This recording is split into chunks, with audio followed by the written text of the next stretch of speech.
Speaking of good reporting, The Intercept actually just did a really great piece. I've asked the author to come on this Sunday, so we'll see if he's available. But The Intercept found that the great white hope, Beto O'Rourke, apparently Beto O'Rourke back in his city council days wasn't a friend of collective bargaining for public sector unions. And this article is going to put me in the very, very awkward position of defending a police union. But in this case, I think Beto O'Rourke was completely wrong. Years before he was a potential 2020 candidate, Beto O'Rourke was a city council member in El Paso and a leading voice in a high-profile battle with unions representing police and firefighters. At the height of the conflict, O'Rourke publicly mused about disbanding the police union, calling it out of control and lamenting his colleagues' unwillingness to stand up to the powerful political force. A year later, he was calling for, quote, better checks on collective bargaining in the public sector. The fight came at one of the bleakest moments of the Great Recession, and the city was stuck in contracts with the police and firefighters union that provided for annual raises and benefits. The city manager was proposing a 5% property tax increase and other hikes in fees to pay for them, but the city council wanted the unions to defer some of the wage increases and forfeit some of the holidays. The firemen and policemen's pension fund was in need of more money, which meant that they were open to negotiations. But O'Rourke was frustrated at how dug in he said they were. Police unions have increasingly found themselves in conflict with progressive Democrats in cities across the country and are notorious for defending even the worst officers on the force against charges of assault or murder. No better example or worse example than the Chicago Police Union, who actually defended Officer Jason Van Dyke, who shot 16, how old was he? 17-year-old black man, Laquan McDonald, 16 times, and then tried to cover it up, courtesy of Mayor Rahm Emanuel, who is leaving office soon. Chris Evans, O'Rourke's spokesperson, said that when he relayed the Intercept's inquiry to O'Rourke, O'Rourke's first memory of the fight was that police were demanding a provision that would give officers a 48-hour window after a police shooting before they would have to answer an investigator's questions. That provision is indeed in the contract. O'Rourke's remarks at the time, however, were focused on officer compensation and El Paso's stripped budget.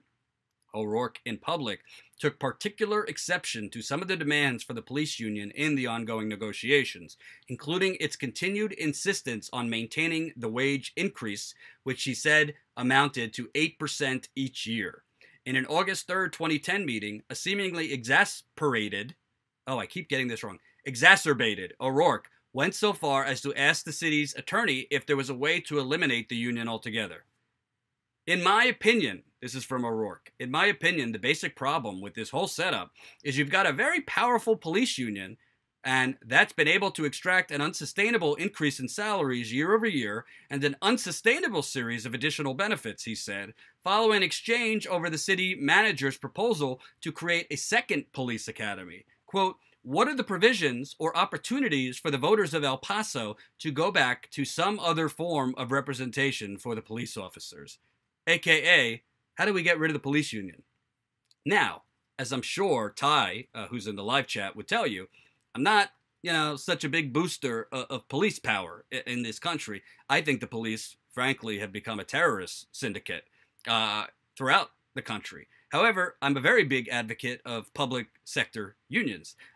There is a reason that unions, whether the police unions, the firefighter unions, the teachers unions, you name it, there's freelancer unions, there's a whole lot of unions. And especially for public sector workers, getting contracts that give you per year percentage raises, per year benefits improvements, pension improvements is necessary, because without those safeguards, the oligarchy and the elected public servants, the nurses unions too, thank you, Victoria, they will basically sail you down the river quicker than you could swim.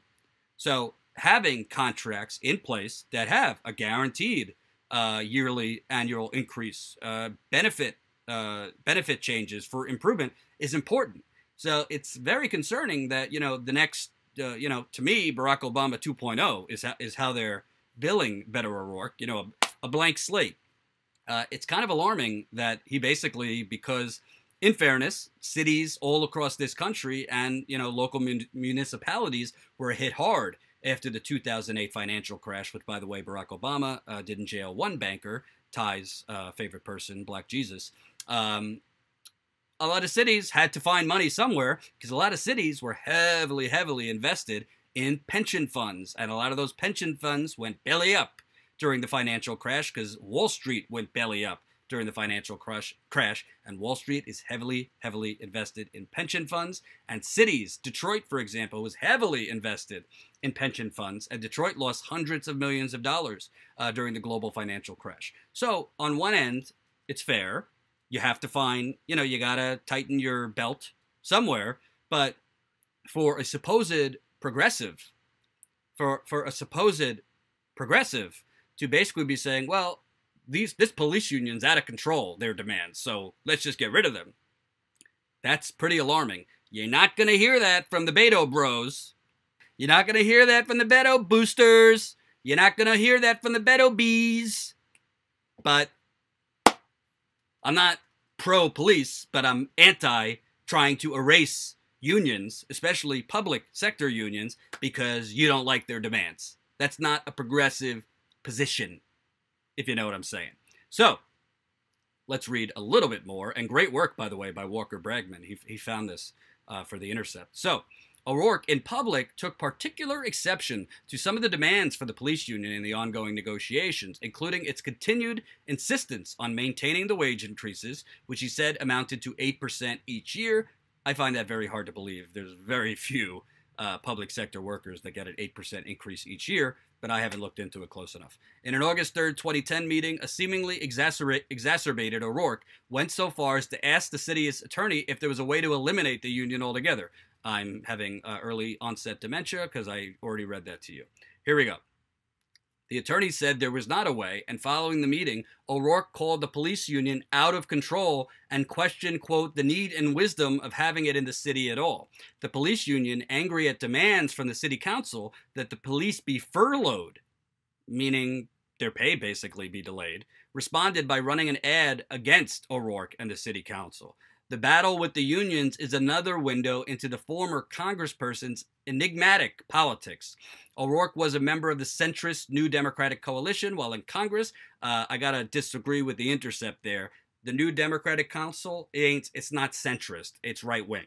So this is basically just a continuation and an offshoot of the Democratic Leadership Council, brought to you by Bill and Hillary Clinton, and funded, by the way, by the Koch brothers. Beto was on the Democratic Leadership Council, and he's talked, which is right wing. It ain't centrist. So here's a video. Of Beto O'Rourke and his not so progressive talks when he was a city councilman. I'll tell you though that there is a difference when you have collective bargaining in the public sector. The city council that I served on made a decision to bail out the police fire pension fund to the tune of $200 million. And it's true that the police and fire unions made some concessions on their end. But the taxpayer, all of us are on the line for that $200 million to meet our obligation to those members. I was deeply disappointed in especially the police unions' intransigence when we were in tough budget straits because we were in the depth of a national recession that was affecting El Paso. We didn't want to lay anybody off, and the police union had negotiated a contract for themselves that the city council, minus my vote and minus Steve Ortega's vote, had agreed to, that gave them guaranteed raises, merit raises, and step increases, and a very rich benefits program, while everyday El Pasoans that I represent and pay taxes and to pay their salaries were going broke and were going without jobs. I thought that was unfair. And so in that context, I felt like, and frankly I still have some problems with the power that the police and fire collective bargaining contracts have. But I want to reiterate, because it's an important issue, I believe in the right to organize. I think it's done wonderful things for this country. I do think there need to be better checks on collective bargaining in the public sector. I don't, by any stretch, want to do what Wisconsin's done, but I do want to make sure that the El Paso taxpayer is protected, and that's what I was trying to do today. So, if you were blindfolded listening to that, you could have you might actually confuse him for Mitt Romney there. Now, again, I want to be very clear. This isn't about the police union, because I think the police are out of control pretty much all over the United States of America, which, by the way, is not a country, it's a corporation. As you always know, I say, this is the United Corporations of America. So this isn't a defense of the police union. However, whether it's the police union or the firefighters union or the teachers union or whatever, why should any of these unions have to take a pay cut because the oligarchs crash the economy? Why? Why should police or firefighter or nurses or whomever take a big pay cut because bankers crash the economy by breaking the law? Why shouldn't they pay? Why should, police or firefighters or nurses or whomever have to pay more into their pensions or for their health care because other people wreck the economy? Don't get me wrong. It's all about, public, the public coming together in times of trouble. But how come there's never any discussion? Hey, maybe we should cut the military budget, to offset the costs. Or maybe we should, raise taxes on the wealthy. It's always those public unions. They're a pain in the ass, those unions. Not, the Defense Department asking for $715 billion to go do military adventurism and kill innocent brown people all over the world. So in this case, I don't know the police union in El Paso. They might very well have ridiculous demands, but I don't think public sector unions should have to lower their wages or give up an inch. Because you want to know something? If you give them an inch, they're going to take the whole damn field from you. That's how this works. Make no mistake about it. And when Beto O'Rourke, by the way, he went on, he said in a Q&A, I'm a big believer in labor rights to collectively bargain in the private sector. The public sector is a completely different situation. From my experience these last 6 years on city council, I do not think it is in the community's best interest, certainly not in the taxpayers' best interest, to have collective bargaining by the police and firefighters. They are exceptional public servants. However, they are not so exceptional that they get to have these contracts and rights that no other city employee enjoy and which the taxpayer cannot continue to finance without the city going broke. Well, I think what Mr. O'Rourke is getting a little twisted here, these police people, these firefighters, they are taxpayers. They are in your community. So they're not like some foreign entity. Of course, they shouldn't have, 50% pay increases every year. But, it's the city council, it's the government that's negotiating with these councils. So if you negotiated a bad deal, if you negotiated a deal that gave them favorable wage increases or gave them favorable benefits or gave them favorable whatever, why is it exactly that when the economy goes belly up, they should be the ones to sacrifice? Are you cutting your salary, then, Councilman Beto O'Rourke? I don't think so. So, Beto O'Rourke, between the fundraisers with fossil fuel lobbyists, between, dozens of donations from fossil fuel executives, between voting to deregulate Wall Street, between voting to offshore drill, between voting to lift the cap on exporting oil, he's got some explaining to do if he wants to claim he's a progressive. Because he's not exactly like a capital P Bernie Sanders type progressive. He's more of a, Barack Obama, let's give vague promises and not deliver anything actually progressive type of progressive. And we don't need any more of those.